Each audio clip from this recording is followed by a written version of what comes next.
கிணற்றில் காய்கறி பயிர். அன்னைக்கு மதியம் 1 மணி இருக்கும். வெயில் ரொம்பவும் அதிகமா இருந்துச்சு. அப்போ துணியும் புஜ்ஜியும் அவங்க கிட்ட இருக்கிற ஒரு சின்ன மூட்டையை சுமந்துக்கிட்டு கஷ்டப்பட்டு நடந்து வந்துகிட்டு இருந்தாங்க. துணிக்குருவி வெயர்வைய தொடச்சுக்கிட்டு, ஐயோ என்ன இது, இப்படி வெயில் அடிக்குது புஜ்ஜி, எனக்கு ரொம்ப தாகமா இருக்கு, ரொம்ப சோர்வார்ப்பும் இருக்கு, கொஞ்ச நேரம் ஓய்வெடுக்கலானா ஒரு மரத்தோட நிழல் கூட எங்கேயும் இல்ல. அம்மா, எனக்கும் தாகமா இருக்கு, தொண்டையெல்லாம் வறண்டு போகுது, எங்கேயாவது கொஞ்ச நேரம் நிழல்ல உக்காந்துட்டு அப்புறம் மறுபடியும் நடக்கலாம், இல்லனா நான் இங்கேயே மயக்க போட்டுருவேன்னு பயமா இருக்கு. அட கடவுளே, என் பொண்ணுக்கு எவ்வளவு கஷ்டம்.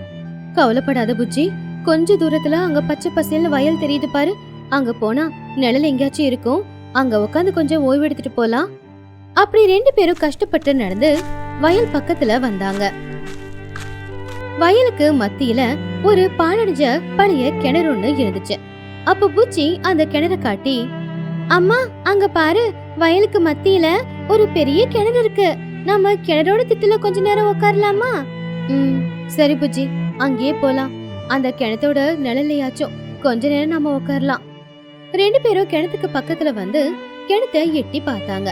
அது ரொம்ப ஆழமான ஒரு கிணறு. ஆனா உள்ள தண்ணி இல்ல, செடியெல்லாம் காஞ்சு போய் உள்ள மெத்துன்னு இருக்கிற மண்ணு மட்டும் தான் இருந்துச்சு. ஆனா கிணத்துக்குள்ள மட்டும் வெயில் படாம அந்த இடம் பார்க்க ரொம்ப குளிர்ச்சியா இருந்துச்சு.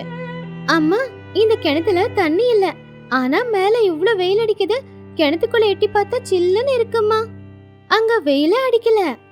துணிக்குருவி யோசிச்சு பார்த்து, ஆமா புஜ்ஜி, வெளியில இந்த வெயில கஷ்டப்படுறதுக்கு பதிலா பேசாம இந்த கிணத்துக்குள்ளேயே போய் உக்காந்துக்கலாம், அங்கேயாவது நல்ல குளிர்ச்சியா இருக்கும்.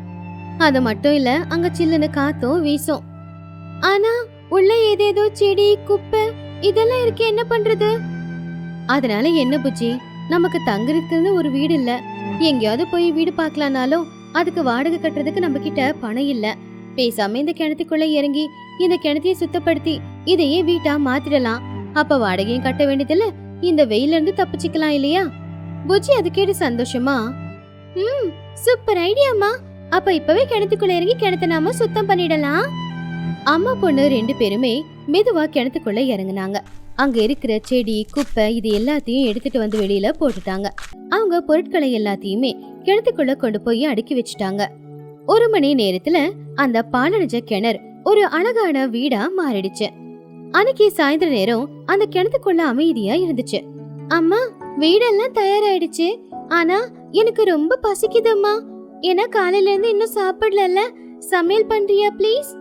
சரி புஜ்ஜி, நம்ம கொண்டு வந்ததுல கொஞ்சம் அரிசியும் பருப்பும் இருக்கு, நான் அடுப்ப தயார் பண்றேன், நீ கொஞ்சம் மேல போய் காஞ்சி இருக்கிற விறகு கொஞ்சம் கொண்டு வா. சரிம்மா, இதை இப்பவே போயிட்டு வந்துடுறேன் அப்படின்னு சொல்லி புஜ்ஜி பக்கத்துல இருக்கிற காட்டுக்கு போய் கொஞ்சம் காஞ்ச விறகு கொண்டு வந்தா. அதுக்குள்ள துணி அந்த கிணத்துக்குள்ளேயே சின்னதா ஒரு விறகடுப்பை ஏற்பாடு பண்ணி சமைச்சு 2 பேருமே சாப்பிட்டு நல்ல படுத்து தூங்குனாங்க. அந்த குளிர்ச்சிக்கு அவங்க 2 பேருக்குமே நல்ல தூக்கமும் வந்துச்சு. அடுத்த நாள் காலையில சூரியனோட ஒளி மெதுவா கிணத்துல பட்டதும் துணி எழுந்துச்சு உட்காந்து சமைக்க முடிவு பண்ணா. அப்பதான் புஜ்ஜி எழுந்துச்சதும், குட் மார்னிங்மா, இன்னைக்கு எனக்கு என்னம்மா சமைச்சு கொடுக்க போற? நேத்து மாதிரி வெறும் பருப்பு குழம்பு வேண்டாம், இன்னைக்கு எனக்கு ஏதாவது காய்கறி குழம்பு வேணுமா? அது கேட்டு துணி சோகமா, நான் என்ன பண்றது புஜ்ஜி, காய்கறி இருந்தா தானே காய்கறி போட்டு குழம்பு வைக்க முடியும், நம்ம கிட்ட காய்கறியும் இல்ல, நான் சந்தைக்கு போய் வாங்கிட்டு வரதுக்கு என்கிட்ட பணமும் இல்ல, இன்னைக்கும் வெறும் பருப்பு குழம்பு தான் சாப்பிடணும். அது கேட்டு புஜ்ஜி சோகமா, அம்மா தினமும் பருப்பு குழம்பா, எனக்கு காய்கறி தாம்மா வேணும். பொண்ணு சொன்னது கேட்டு துணி ரொம்ப வருத்தப்பட்டா. அவ சுத்திலும் பார்த்தா. கிணத்துக்குள்ள இருக்கிற மண்ணு ரொம்ப ஈரமா நல்ல சத்தா இருந்துச்சு. அத பார்த்ததுமே துணிக்கு ஒரு யோசனையும் வந்துச்சு. துணி ரொம்பவும் உற்சாகமா, புஜ்ஜி ஒரு சூப்பர் ஐடியா இருக்கு, நாம ஏன் சந்தைக்கு போய் காசு கொடுத்து காய்கறி வாங்கணும், நாமளே காய்கறிகளை விளைய வச்சா? அத கேட்டு புஜ்ஜிக்கு ஒண்ணும் புரியல. என்னமா சொல்ற, காய்கறி விளைய வைக்க போறோமா? அதுக்கு எங்க நிலம் இருக்கு? நமக்கு நிலம் எதுவும் இல்லையே. ஏன் நிலம் இல்ல? இதோ இந்த கிணத்துக்குள்ள இந்த மண்ணு எவ்வளவு ஈரமா இருக்கு பாரு, நல்ல சத்தாவும் இருக்கு, இங்க காய்கறி விதைகளை போடலாம், கொஞ்ச நாள்ல எப்படியும் அந்த செடி எல்லாம் முளைச்சு அதுல காய்கறி விளையும், அந்த காய்கறிகளை போட்டு நாம சமையல் செஞ்சு சாப்பிடலாம். அத கேட்டு புஜ்ஜி சந்தோஷமா, அட கிணத்துக்குள்ள காய்கறி விளைய வைக்க போறோமா, சூப்பர் ஐடியாமா, நானும் உனக்கு உதவி செய்யறேன், இப்பவே செடி நடுன பள்ளம் தோன்றேன். அப்படி அம்மா பொண்ணு 2 பேருமே சேர்ந்து காய்கறி விதைகளை தூவுறதுக்காக மண்ணை தோண்டி வச்சாங்க. அதுல காய்கறி விதைகளை தூவி வச்சாங்க. தினமும் காலையில புஜ்ஜி போய் பக்கத்துல இருக்கிற ஆத்துல இருந்து தண்ணியை கொண்டு வந்து அந்த செடிகளுக்கு ஊத்திக்கிட்டு இருப்பா. சில நாட்கள்லயே அந்த மண்ணு ஈரமா இருக்கிறதுனால, அந்த மண்ணுல சத்து அதிகம் அப்படிங்கறதுனால செடிங்க எல்லாமே நல்லா வளர்ந்து அதுல நிறைய காய்கறிகளும் முளைச்சுது. பச்சை மிளகா, தக்காளி, வெங்காயம், கத்திரிக்காய் இது எல்லாமே நல்லபடியாவே முளைச்சுது. இப்படியே 2 மாசம் போச்சு. துணியும் புஜ்ஜியும் ரொம்ப சந்தோஷமா இருந்தாங்க. தினமும் ஃப்ரெஷ்ஷான காய்கறியை பறிச்சு அங்கேயே சமைச்சு சாப்பிட்டுக்கிட்டு இருந்தாங்க. ஒரு நாள் மதிய நேரம் துணிக்குருவி பருப்பு, கத்திரிக்காய், தக்காளி போட்டு சாம்பார் செஞ்சுக்கிட்டு இருந்தா. அவ கிணத்துல சமைக்கிறா அப்படிங்கறதுனால அவ சமைக்கும் போது வர புகையும் மனமும் கிணத்து விட்டு வெளியில வந்து அங்க இருக்கிற வயலெல்லாம் அது பரவ ஆரம்பிச்சுது. சரியா அப்பதான் அந்த வயலுக்கு சொந்தக்காரி கஞ்ச பிஸ்னாரியான சிச்சோ காக்கா வயல பாத்துட்டு போறதுக்காக அந்த பக்கமா வந்தா. அப்ப காத்துல வர வாசத்தை பார்த்து, அட என்ன இது, நான் வயல்ல இருக்கனா வீட்டுல இருக்கனா, யாரோ ஏதோ சமைக்கிற மனம் இல்ல இங்க வந்துகிட்டு இருக்கு அப்படின்னு சுத்திலும் பார்த்தா யாரும் இல்ல. அட யாரும் இல்ல, ஆனா இந்த கிணத்துக்குள்ள இருந்துதான் புகை வருது. ஒருவேளை கிணத்துக்குள்ள பேங்க ஏதாவது சமையல் செய்தா என்ன? சிச்சு காக்கா பதட்டமா கிணத்துக்கிட்ட போய் கிணத்துல எட்டி பாத்துச்சு. கிணத்துக்குள்ள துணி சமையல் செஞ்சுக்கிட்டு இருந்தா. பக்கத்துல நிறைய காய்கறிகளும் விளைஞ்சிருந்துச்சு. சிச்சு காக்கா இத பார்த்து ரொம்பவும் ஆச்சரியமா கேட்டுச்சு. ஏய், யார் நீங்க? என்னோட கிணத்துல என்ன பண்ணிக்கிட்டு இருக்கீங்க? யார் நீங்க? அப்படின்னு சிச்சு காக்கா கத்தின சத்தத்துக்கு கீழே துணியும் பஜ்ஜியும் பயந்துட்டாங்க. உடனே அவங்க 2 பேரும், வணக்கங்க, நாங்க பக்கத்து ஊரு, அங்க வறட்சி வந்ததுனால வேலை தேடி இங்க வந்தோம். வர வழியில வெயில் தாங்கலன்னு இந்த கிணத்துக்குள்ள கொஞ்சம் தங்கணும். இந்த கிணறு ஈரமா நல்லா இருக்கிறதுனால இங்கே காய்கறிகளை விளைய வச்சுக்கிட்டு நாங்க 2 மாசமா இங்கதான் தங்கியிருக்கோம். சிச்சு காக்கா கோவமா, என்னது 2 மாசமா என்கிட்ட அனுமதியே கேட்காம என்னோட கிணத்தை வீடா மாத்தினது மட்டும் இல்லாம காய்கறி தோட்டமாவும் பயன்படுத்துறீங்களா? ஏதோ போன போகுது விடலான்னு பார்த்தேன், ஆனா என் கிணற காய்கறி தோட்டமா பயன்படுத்தினதுக்கு உங்களுக்கு நான் தண்டனை கொடுத்தே ஆகணும். ஒழுங்கு மரியாதையா 2 பேரும் வெளியில வாங்க. வெளியில வந்ததுக்கு அப்புறமா நான் யாருங்கிறத நான் காட்டுறேன். புஜ்ஜி சிச்சுவை பார்த்து பயந்து போய், அம்மா யார் இவங்க? எதுக்காக நம்மள திட்டுறாங்க? பயப்படாத புஜ்ஜி, வா வெளியில போய் பேசலாம். அப்படி துணி புஜ்ஜி 2 பேரும் வெளியில வந்துட்டாங்க. இங்க பாருங்க, தயவு செஞ்சு கோவப்படாதீங்க. இந்த கிணறு எப்போ வத்தி போச்சு. இதுல தண்ணி இல்ல, வெறும் மண்ணுதான் இருந்துச்சு. அதனாலதான் ஒரு கொஞ்ச நாளைக்கு இங்க தங்கலாம் அப்படின்னு தங்கணும். கூடவே கொஞ்சம் காய்கறியும் விளைய வச்சோம். இதுல தப்பு என்ன இருக்கு? என்ன தப்பா? என் அனுமதி இல்லாம என் கிணத்துல நீங்க குடுத்தனம் நடத்தினதே தப்பு. அதுக்கும் மேல ஒரு படி அதிகமா போய் காய்கறி வேற வெளியே வச்சிருக்கீங்க. என் கிணத்துக்கு வாடகை கொடுங்க, காய்கறி கட்டுறதுக்கு ஃபைன் கொடுங்க, மொத்தம் 10,000 ரூபாய் கொடுங்க. துணி அது கிட்ட ஆச்சரியமா, 10,000மா? அம்மா, எங்க கிட்ட சாப்பிட ₹1 இல்லன்றதுனாலதான் நாங்க இந்த கிணத்துலயே தங்கியிருக்கோம். இதுல 10,000 ரூபாய் கிட்ட நாங்க எங்க போய் கொண்டு வருது? தயவு செஞ்சு. அதெல்லாம் முடியாது, நீங்க பணம் கொடுத்துதான் ஆகணும். இப்பவே எங்க ஊர் தலைவி மகிக்கழுக கூப்பிட்டு உங்க மேல புகார் கொடுக்கறேன். ஊருக்கு நடுவுல ஒரு பெரிய மரம், அந்த மரத்துக்கு கீழே பஞ்சாயத்துல ஒரு நாற்காலியை போட்டுக்கிட்டு மகிக்கழுகு உட்கார்ந்து இருந்துச்சு. ஒரு பக்கம் சிச்சு காக்கா கோவமா நின்னுக்கிட்டு இருந்துச்சு, இன்னொரு பக்கம் துணி புஜ்ஜி பாவமா நின்னுக்கிட்டு இருந்தாங்க. என்ன சிச்சோ, என்ன சண்டை? இவங்க எல்லாம் யாரு? அப்போ சிச்சு காக்கா, இவங்க பக்கத்து ஊரை சேர்ந்தவங்க. என் அனுமதி இல்லாம என்னோட கிணத்துல 2 மாசமா வாழ்ந்துகிட்டு இருக்காங்க. அது மட்டும் இல்லாம என் கிணத்துல காய்கறி வேற வெளியே வச்சிருக்காங்க. வாடகை கேட்டா கொடுக்க மாட்டேங்கிறாங்க. இவங்களுக்கு நீங்க தான் ஃபைன் போட்டு அந்த கிணத்துல விளைஞ்ச காய்கறிகளையும் எனக்கே கொடுக்க சொல்லுங்க. அப்போ மகிக்கழுகு துணிக்குருவிய பார்த்து, ஏமா, சிச்சு சொல்றது எல்லாம் உண்மைதானா? இன்னொருத்தவங்க வயல்ல இருக்கிற கிணத்த அவங்க பர்மிஷன் இல்லாம பயன்படுத்தலாமா? துணிக்குருவி கையெடுத்து கும்பிட்டு கண்ணுல கண்ணீரோட, அம்மா, எங்க ஊர்ல வறட்சி வந்ததுனால வேற வழி இல்லாம பொழுப்பு தேடி இந்த பக்கமா வந்தோம். வர வழியில வெயில் தாங்கல, அந்த கிணத்துக்குள்ள கொஞ்சம் நிழல் இருந்துச்சு. அதனால ஓய்வெடுக்க தான் நாங்க போனோம். ஆனா அந்த கிணறு பயன்படாம இருந்ததுனால அதையே வீட்டா மாத்தி அங்கேயே நாங்க தங்க ஆரம்பிச்சோம். காய்கறி வாங்க பணம் இல்ல, அதனாலதான் அங்கேயே காய்கறி விளைய வச்சு பயன்படுத்தினோம். தயவு செஞ்சு எங்களை விட்டுடுங்க. துணி சொன்னதை கேட்டு ஊஜனங்க எல்லாருமே பாவப்பட்டாங்க. பாத்தீங்களா மகி, எவ்வளோ சென்டிமெண்டா பேசி எல்லாரையுமே மயக்க பாக்குறான்னு. அதெல்லாம் சென்டிமெண்டெல்லாம் மயங்க மாட்டோம். ஒழுங்கு மரியாதையா கிணத்துல இருக்கிறதுக்கு எனக்கு மாசம் மாசம் வாடகை கொடுக்க சொல்லுங்க, ஃபைனும் கொடுக்க சொல்லுங்க. அது கேட்டதுமே மகிக்கழுகுக்கு சிச்சு காக்கா மேல கோவம் வந்து சிச்சுவை முறைக்க ஆரம்பிச்சுது. அதுக்கப்புறமா சிரிச்சுக்கிட்டே, சிச்சு, உன்னோட பேராச குணத்தையும் உன் கஞ்ச குணத்தையும் என்னைக்கு நீ மாத்திக்க போற? பாவம் ஏழைங்க, தங்குறதுக்கு வீடு இல்லைன்னு உன் கிணத்த வீடா பயன்படுத்திக்கிட்டு இருக்காங்க. அங்க கொஞ்சம் காய்கறியை விளைய வச்சிருக்காங்க. நீ ஃபைனுங்கிற பேருல பாவம் அவங்க மொத்த கஷ்டத்தையும் வாங்க நினைக்கிறியே, இது தப்பு இல்ல? எது தப்பு? என்னோட கிணத்துக்கு நான் வாடகை கேக்குறது எப்படி தப்பாகும்? அத கேட்டதுமே மகிக்கழுகு ரொம்பவும் கோவமா, கொஞ்சம் வாயை மூடுறியா சிச்சு? அந்த கிணறு உனக்கு சொந்தம்னு யார் சொன்னது? அத கேட்டு சிச்சு காக்கா, என்னோட வயல்ல இருக்கிற கிணறு எந்துதானே. உன்னோட வயலா? என்ன மறந்துட்டியா? உங்க தாத்தா காலத்துல உங்க தாத்தா கஷ்டப்படும் போது ஏன் தாத்தா உங்களுக்கு 1 ஏக்கர் ஜமீனை கொடுத்தாரு. ஆனா அதுல இருக்கிற கிணறு ஊர்ல இருக்கிற எல்லாருக்கும் சொந்தம் அப்படின்னு சொன்னாரு. அப்படி பார்த்த கிணறுக்கு சொந்தக்காரி நான் தான். இவங்களை கேள்வி கேட்கணும்னா நான் தான் கேட்கணும். கிணத்துல தண்ணி இல்லைங்கிறதுனால யாரும் அந்த கிணற பயன்படுத்துறது இல்ல. அதுல இவங்க தங்கனா உனக்கு என்ன பிரச்சனை? அத கேட்டதும் சிச்சு காக்காவுக்கு ஒண்ணுமே சொல்ல வரல. வாயை மூடிக்கிச்சு, அதோட மைண்டும் பிளாக் ஆயிடுச்சு. இப்ப புரிஞ்சுதா? அது உன் வயல்ல இருக்கிறதுனால உனக்கு சொந்தமாகாது. அந்த கிணறு எனக்கு சொந்தம். அங்க நான் யாரை வேணும்னாலும் தங்க வைப்பேன். அங்க யாரு வேணும்னாலும் காய்கறி வளர்ப்பாங்க. இதுக்கப்புறம் அவங்க விஷயத்துல நீ தலையிட்டனா ஊர் தலைவியா உன்னை இந்த ஊரை விட்டு தள்ளி வைக்க வேண்டியதா இருக்கும். அதை கேட்ட ஊஜனங்க எல்லாருமே இது சரியான தீர்ப்பு, சிச்சுவுக்கு இப்படிதான் நடக்கணும் அப்படின்னு சொல்லி கை தட்டினாங்க. அது கேட்டு சிச்சு காக்கா தலை குனிஞ்சு அங்கிருந்து அமைதியா வீட்டுக்கு போயிடுச்சு. அப்போ மகிக்கழுகு எழுந்திருச்சு துணி பக்கத்துல போய் துணியோட தோல்ல கைய போட்டு, பயப்படாதீங்க, இப்ப அந்த கிணறுக்கு சொந்தக்காரி அவ இல்ல.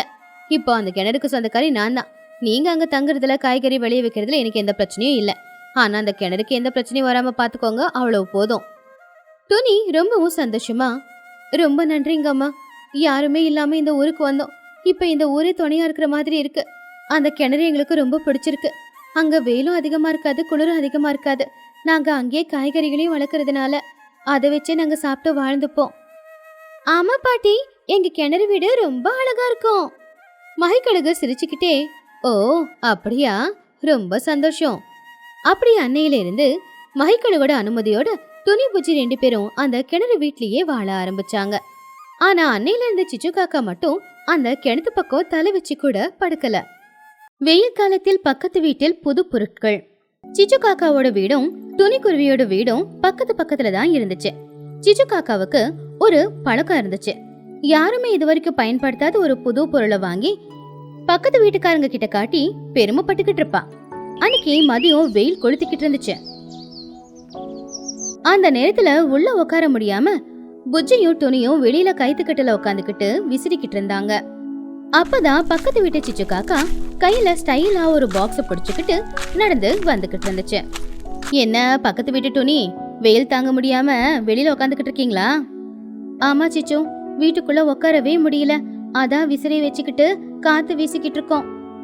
இன்னும் விசிறியை வச்சு காத்து வீசுறதுக்கு நீ அந்த காலத்துல இல்லையே துணி, கொஞ்சமாவது அப்டேட் ஆகலாம்ல.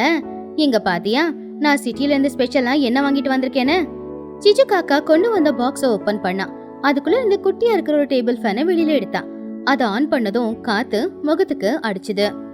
ஆஹா, ஓஹோ, என்ன அருமையா காத்து வீசுது. காஷ்மீர்ல கூட இப்படி சில்லுன்னு காத்து வீசாது. காத்துக்கே முடியெல்லாம் பறக்குது. இதோட பேரு மினி டார்னெரோ. சிச்சு ஆண்டி, அதை ஆன் பண்ணா உங்க முகத்துக்கு மட்டும் தானே காத்து வீசுது. இதுல பெருமையா சொல்லிக்க என்ன இருக்கு? உனக்கு இத பத்தி தெரியாது புஜ்ஜி. கரண்டே இல்லைன்னா நீங்க என்ன பண்ணுவீங்க? வெளியில வந்து விசிறிக்கிட்டு உட்காரணும். ஆனா இது கரண்டே இல்லைனாலும் வேலை செய்யும். எல்லாரும் காத்து இல்லாம கஷ்டப்பட்டா நான் மட்டும் இந்த ஃபேனை போட்டுக்கிட்டு நல்லா படுத்து தூங்குவேன். ஓகே, எனக்கு டயர்டா இருக்கு, நான் போறேன், அப்புறமா வந்து பேசுறேன் அப்படின்னு சொல்லி சிச்சு காக்கா உள்ள போயிட்டான். புஜ்ஜிக்கு அதை பார்த்ததும் கோவம் வந்துச்சு. அம்மா பாத்தியாமா, அந்த சிச்சு ஆண்டியோட திமிர, அந்த சின்ன ஃபேனுக்கு எவ்வளவு பில்டப் கொடுத்துக்கிட்டு இருக்காங்க. எனக்கு ரொம்ப கோவம் வருதுமா. சரி விடு புஜ்ஜி, அவ பில்டப் கொடுக்கறது ஒன்னும் புதுசு இல்லல்ல. இல்லம்மா, நாம அவங்க முன்னாடி மட்டுமாக கூடாது. நாம இப்பவே மார்க்கெட்டுக்கு போய் அந்த ஃபேனை விட பெரிய ஃபேனை வாங்கிட்டு வரலாம். என்னோட கிட்டி பேங்க்ல ஒரு 500 ரூபாய் சேர்த்து வச்சிருக்கேன். நீ கூட ஒரு 1000 ரூபாய் போடு. வாமா, இப்பவே போய் ஃபேன் வாங்கிட்டு வரலாம். அன்னைக்கு சாயந்தர நேரம் துணி பூச்சி 2 பேரும் சேர்ந்து ஒரு ஆட்டோல பெரிய பெடஸ்டல் ஃபேனை வாங்கிட்டு வந்தாங்க. அவங்க வீட்டுக்கு முன்னாடி அந்த பெடஸ்டல் ஃபேனை ஆன் பண்ணிட்டு புச்சி சத்தமா சிச்சுவை கூப்பிட்டான். சிச்சு ஆண்டி, சிச்சு ஆண்டி, கொஞ்சம் வெளியில வரீங்களா? சிச்சு காக்கா வெளியில வந்து, என்ன புஜ்ஜி, ஏன் இப்படி கத்துற? ஆண்டி பாத்தீங்களா, இது நாங்க வாங்கின ஃபேன். உங்ககிட்ட இருக்கிறது மினி டார்னேடோ, எங்க கிட்ட இருக்கிறது சுனாமி. உங்க ஃபேன் என் ஃபேனோட குழந்தை மாதிரி இருக்கு. அப்போ துணிக்குருவி அந்த ஃபேனோட ஸ்பீட் அதிகமாக்கி, ஆமா சிச்சு, இதுல இருந்து வீடு முழுக்க காத்து வீசுது. எங்க வீட்டுக்கு மட்டும் இல்ல, பக்கத்து வீடு எதிர் வீடு எல்லாருக்குமே காத்து வீசுது. நீ வேணும்னா பாரேன். அந்த ஃபேனோட காத்துல மாட்டி சிச்சு காக்காவோட முடியே கலைஞ்சு போச்சு. அப்ப அங்க வந்த பன்னு, வாவ் புஜ்ஜி, டொனி ஆண்டி, இந்த ஃபேன் சூப்பர். சிச்சு ஆண்டியோட ஃபேன்ல இருந்து என் மூக்குக்கு மட்டும்தான் காத்து வருது. இந்த காத்து என் வயிறு வரைக்கும் அடிக்குது. அப்போ சிச்சு காக்கா முகம் வாடி போச்சு. ஓஹோ, பெரிய ஃபேன் வாங்கிட்டீங்களா? ஆனா கரண்ட் இல்லைன்னா இந்த ஃபேனு ஓடாதே. அப்ப இது வெறும் இரும்பு பெட்டி மட்டும்தான். ஆனா என்னோட பேட்டரி ஃபேனு எப்பவுமே ஓடும். ஆனா கரண்ட் இருக்கும்போது எங்க ஃபேன் தானே ஆண்டிக்கிங்க. நீங்க அந்த குட்டி குழந்தை ஃபேனை உங்க பக்கத்துல வச்சுக்கிட்டு கொசு அடிச்சுக்கோங்க. சிச்சு காக்கா கதவை வேகமா சாத்திட்டு வீட்டுக்குள்ள போயிட்டான். சிச்சு அவனுடைய மனசுக்குள்ள, இந்த டொனியும் புஜ்ஜியும் சேர்ந்து என்னை எவ்வளவு அவமானப்படுத்துறாங்க. என்னை விட பெரிய ஃபேன் வாங்கிட்டு ரொம்ப தான் பண்றாங்க. நாளைக்கு இவங்க ஃபேனையே தூக்கி எறிகிற மாதிரி ஒரு ஐட்டம் கொண்டு வரேன் பாரு. அடுத்த நாள் காலையில ஒரு பெரிய கண்டெய்னர் லாரி வந்து சிச்சுவோட வீட்டுக்கு முன்னாடி நின்னுச்சு. அப்ப அங்க இருக்கிற வேலைக்காரங்க அந்த கண்டெய்னர்ல இருந்து ஒரு பெரிய பாக்ஸ கீழே இருக்குனாங்க. அந்த பாக்ஸ் உண்மையிலேயே ரொம்ப பெருசா இருந்துச்சு. அப்ப அதை பார்த்து சிச்சு காக்கா, டிரைவர், சரியா அந்த வீட்டு பக்கமா அந்த கூலரை திருப்பி வைங்க. என்ன சிச்சு, இவ்வளவு பெரிய டப்பா கொண்டு வந்திருக்க? பழைய பொருளை போட்டு வச்சுக்கிறதுக்கா? சிச்சு காக்கா சிரிச்சுக்கிட்டே, பழைய பொருள் இல்ல சோட்டோ, இது கூலர். சாதாரண ஃபேன்ல சாதாரண காத்து தான் வரும். ஆனா இந்த கூலர்ல ஐஸ் காத்து வீசும். ஸ்ட்ரெயிட்டா அண்டார்டிகால இருந்து காத்த கொண்டு வந்து இந்த ஃபேன்ல இருந்து வீசும் அப்படின்னு சொல்லி துணியை பார்த்து, ஏன் துணி, உன்னோட சுனாமி ஃபேன் எங்க? அதை ஒழிச்சு வச்சுடு, இல்ல நான் கூலர் காத்துக்கு பறந்துட போகுது. ஓஹோ, கூலர் வாங்கிட்டியா சிச்சு? ஆமா, இதுல தண்ணி ஊத்துனா போதும். காத்து மட்டும் இல்ல, காத்தோட சேர்ந்து சாரலும் வீசும். ஏசில இருந்து வர மாதிரி வரும். ஆன் பண்ணுங்கடா. சிச்சு காக்கா அந்த கூலரை ஆன் பண்ணா. கிர்ன்னு பெரிய சத்தத்தோட அந்த கூலரும் ஆன் ஆச்சு. காத்தோட சேர்ந்து தண்ணியோட சாரலும் துணியோட வீட்டுக்கு முன்னாடி விழுந்துச்சு. அம்மா, காத்து நல்லா சில்லுன்னு வருதுமா. பாத்தியா புஜ்ஜி, என்னோட பெட்டி எப்படி இருக்கு? இப்ப என் பக்கத்துல உக்காந்தா உனக்கும் சில்லுன்னு காத்து வீசும். என்கிட்ட மினி ஃபேனும் இருக்கு, இப்ப பெரிய கூலரும் இருக்கு. சிச்சு காக்கானா ரிச்சு. ரிச்சுனாலே அது சிச்சு காக்கா தான். வாங்க, வந்து உக்காந்துக்கோங்க. பன்னு அந்த கூலர் முன்னாடி நின்னு, ஆண்டி, இது சூப்பரா இருக்கு. நான் இங்கே நின்னுக்கவா? இதுக்கு முன்னாடி நின்னுக்கிட்டா ஷவர்ல குளிக்கிற மாதிரியே எனக்கு ஃபீல் ஆகுது. நான் போய் சோப் எடுத்துட்டு வருவா. ஓரமா போடா, என் கூலரை பாத்ரூம் ஆக்கிடாத. என்ன புஜ்ஜி, அமைதி நின்னுக்கிட்டு இருக்கிற? உன்னோட சுனாமி ஃபேனை வித்துட்டு 2 ஐஸ்கிரீம் வாங்கி சாப்பிடுப்போ. அந்த அவமானம் தாங்க முடியாம புஜ்ஜி வீட்டுக்குள்ள போயிட்டா. வீட்டுக்குள்ள மூஞ்சி தூக்கி வச்சு உட்காந்துக்கிட்டு இருந்தா. அம்மா, நான் சாப்பாடு சாப்பிட மாட்டேன். சிச்சு ஆண்டி எல்லாரும் முன்னாடி என்ன ரொம்பவே அவமானப்படுத்திட்டாங்க. அந்த அவமானத்தை தாங்கிக்கிட்டு என்னால அமைதியா இருக்க முடியாது. விடு புஜ்ஜி, அவ பணக்காரி வாங்கினா, அவகிட்ட பணம் இருக்கு. ஆனா நம்ம கிட்டதான் பணம் இல்லல்ல. இல்லம்மா, என்னால அப்படியெல்லாம் விட முடியாது. அவங்க கூலரை விட பெரிய கூலர் நம்ம வாங்கி ஆகணும். அவங்க கூலர்ல இருந்து சாரல் மட்டும்தானே நம்ம வீட்டுக்கு மேல விழுது. ஆனா நம்ம கூலர்ல இருந்து வர சாரல்ல அவங்க கூலரே பறந்து போயிடணும். அப்படி ஒரு பெரிய கூலர் நம்ம வாங்கணுமா? ஆனா அதுக்கு 10,000 ரூபாய் இருக்குமேமா. என்கிட்ட 1 ரூபாய் கூட இல்லையே. அப்படின்னா நீ கடன் வாங்குமா. மஹி பாட்டி கிட்ட வட்டிக்கு கடன் வாங்க. நான் வளர்ந்ததுக்கு அப்புறமா வட்டியோட அந்த கடனை தீர்த்துடுறேம்மா, ப்ளீஸ்மா. பொண்ணு வருத்தப்படுறத தாங்க முடியாம துணிக்குருவி வேற வழி இல்லாம மஹிக்கழுகு கிட்ட போய் 10,000 ரூபாய் கடன் வாங்கி சிட்டிக்கு போய் சிச்சு வாங்கினா கூலரை விட ரொம்ப பெரிய கூலரை ஊருக்கு எடுத்துக்கிட்டு வந்தா. அத அவங்க வீட்டுக்கு முன்னாடி வச்சப்போ அங்க சிச்சு, சோட்டோ, பன்னு எல்லாரும் வந்து பார்த்தாங்க. அட துணி, என்ன இது, இவ்வளவு பெரிய கூலர் வாங்கிட்டு வந்திருக்க? இத வீட்டுக்குள்ள வச்சுட்டா நாம எங்க போய் படுக்கிறது? அதுக்கு வீட்டுல வச்சாதானே, வெளியில தானே நாங்க வைக்க போறோம் அப்படின்னு சிச்சுவை பார்த்து, என்னங்க சிச்சு ஆண்டி, உங்க அந்த சின்ன கூலர் எங்க? எங்களுடைய ஜம்போ கூலரை பாத்தீங்களா? இதுல இருந்து காத்து வீசிச்சுன்னா அந்த காத்துக்கு உங்க வீடு கூட பறந்து போயிடலாம். சிச்சு காக்கா ஆச்சரியமா, என்ன டோனி இது, இதோட கூலருக்கு விலை அதிகமா இருக்குமே, இந்த கூலர் வாங்க ஏது உனக்கு பணம்? என் பொண்ணோட ஆசைக்காக நான் என்ன வேணும்னாலும் பண்ண விளைச்சிச்சோ, கடன் வாங்கினேன். எங்க கூலர் முன்னாடி உன் கூலர் சின்ன மியூசிக் பாக்ஸ் மாதிரி தான் இருக்கு. புஜ்ஜி ஸ்விட்சை ஆன் பண்ணா. ஆன் பண்ண உடனேயே குயி குயி அப்படின்னு பெரிய சத்தத்தோட கூலர் ஆன் ஆச்சு. அதுல இருந்து வீசுற காத்துக்கு சிச்சு காக்காவோட வீட்டுக்குள்ள இருக்கிற துணியெல்லாம் பறந்துச்சு. ஐயோ, என் புடவையெல்லாம் பறக்குது, நிப்பாட்டு நிப்பாட்டு அந்த கூலரை. என்ன ஆண்டி, சில்லுன்னு காத்து வந்தா நல்லா இருக்கும்னு சொன்னீங்க, இப்ப காத்து வரும்போது நிப்பாட்டு நிப்பாட்டுங்கிறீங்க. இந்த காத்தை என்ஜாய் பண்ணுங்க, உங்களுக்கு ஃப்ரீ தானே. வாவ் புஜ்ஜி, இதுல வர காத்துக்கு நான் காத்தாடி மாதிரி பறந்துடுவேன் போல. தயவு செஞ்சு என்ன கொஞ்சம் பிடிச்சுக்கோ. ராத்திரி 8 மணி இருக்கும். சிச்சு காக்கா அதோட வீட்டுல குட்டி போட்ட பூனை மாதிரி அங்க இங்கன்னு சுத்திக்கிட்டு இருந்துச்சு. சே, இந்த துணி புஜ்ஜி 2 பேரும் ஒவ்வொரு தடவையும் என்ன அவமானப்படுத்துறாங்க. என் கூலரை விட பெரிய கூலரை வாங்கி என்ன அவமானப்படுத்திட்டாங்க.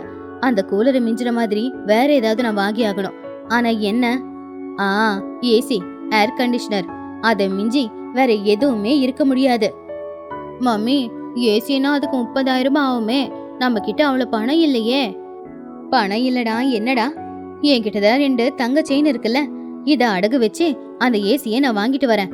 துணி அவளுடைய பொண்ணுக்காக கடன் வாங்கி ஏர் கூலர் வாங்கும்போது நான் ஏசி வாங்க மாட்டேனா?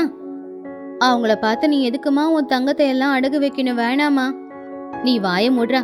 நாளைக்கு புஜ்ஜி துணியோட முகத்தை நான் பார்த்தே ஆகணும். அடுத்த நாள் காலையில சிச்சு காக்கா பக்கத்து ஊருக்கு போய் அவளுடைய செயினை அடகு வச்சு அதுல வந்த பணத்துல அவளுடைய வீட்டுக்காக ஒரு ஏசிய கொண்டு வந்தா. அந்த ஏசிய அவங்க வீட்டுக்குள்ள பிக்ஸ் பண்ணா.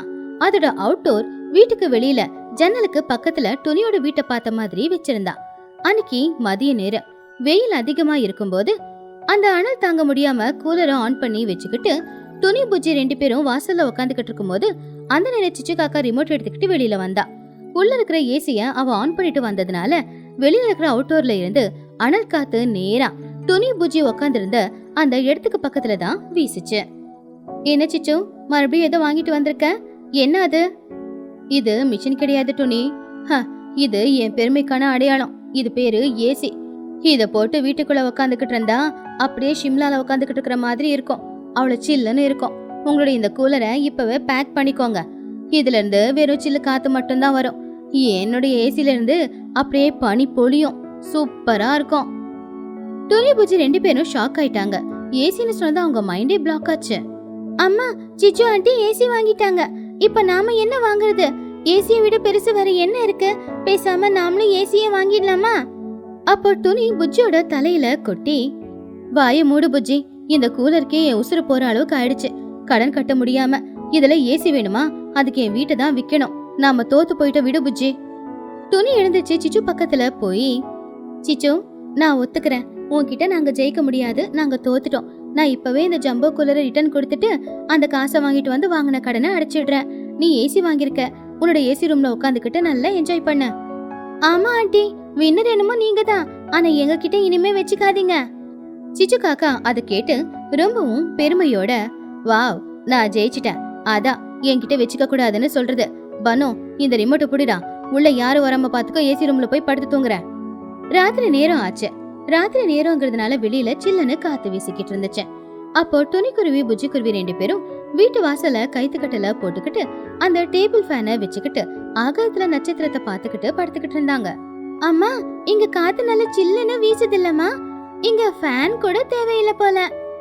ஆமாமா, இயற்கையா வீசுற காத்துக்கு முன்னாடி எந்த காத்தும் நிக்க முடியாது. கடன் தொல்லையும் இல்ல, கரண்ட் பில்லும் அதிகமா வராது.